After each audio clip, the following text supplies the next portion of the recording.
This year of our Lord, I will begin my 10th year teaching the 4th grade here at Greaves Adventist Primary. I've also taught 2nd and 3rd grade. Never the 1st grade, though. I wish I had. Of course, I like teaching the 4th grade the bestest. That's a made-up word. You can make up a word from time to time in my class.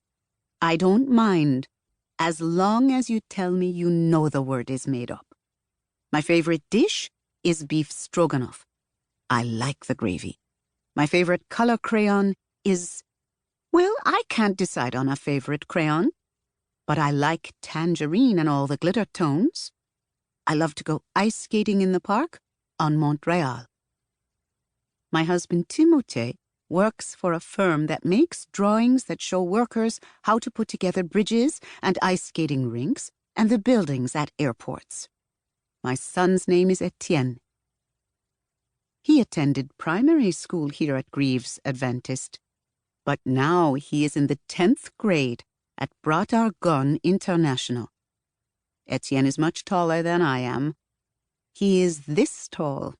Isn't that something? As a child, I loved my Lucy Kirchner in the Mountains books. Look there. You'll see the newest editions. I hope you all will love reading them this year. What else? Oh, yes, silly me. I haven't told you my name. When I was younger, they called me Kath Ella. During my last years of college, my classmates started calling me Kath. That is what I go by now, just Kath. But you will call me Mrs. Pelletier. The passing of the months from fall to spring is more exhausting than Kath expects. By the end of May, she cannot wait to begin her summer trip. The plan is to begin on a large cruise ship out of Halifax. It is a vacation she has wanted to take for years. This morning in Halifax, in the crowded reception area of Arcadia Travel and Leisure, Kath and her son Etienne have been standing for nearly an hour. But finally, a family relinquishes one of the long benches. "Why are you sitting so far away?" Kath asks Etienne after they are seated. "Slide over so other people can sit down."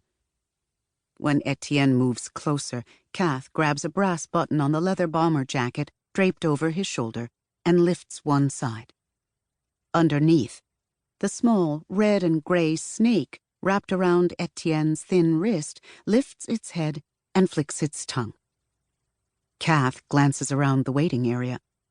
Bad weather last winter delayed many departures, but in 3 days, hopefully, she and her husband Timothée will be boarding the ocean liner she saw by the docks yesterday when they arrived here from Montreal. There are no faces she recognizes, even though most of the travelers yet to be assisted are colored. "I distinctly remember telling you to leave that pet in the car," Kath whispers to Etienne. "Why didn't you?" "It's too cold in the car."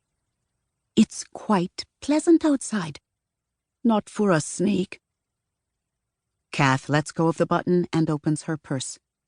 The cover of the small book she takes out reads, "Easy Italian Phrases." She has told her husband and son that she doesn't need to study the book, but she does. The date of their cruise departure, Monday, June 8th, 1953, is a week before Timothée's birthday. What a surprise to hear several weeks ago that in addition to visiting Gaeta, Italy, to celebrate with his maternal grandparents, they will also be visiting Morocco. The side excursion is a present to her from Timothée for her speedy recovery from an operation last year. The doctor said he had lifted the spot from her lung as easily as lifting lint from a sweater. Political trouble in Casablanca and Tangier means the ship may dock farther down the Moroccan coast in the city of Mogador. She does not mind the change. She is eager for a stroll down the stone streets and alleys in the charming historic city. "Do you see that gray thing there?" Kath asks, showing Etienne a grainy black and white photograph of the port at Mogador. "Everything's gray," Etienne says. "Over there, that's an American ship." Why can't I go to Vancouver?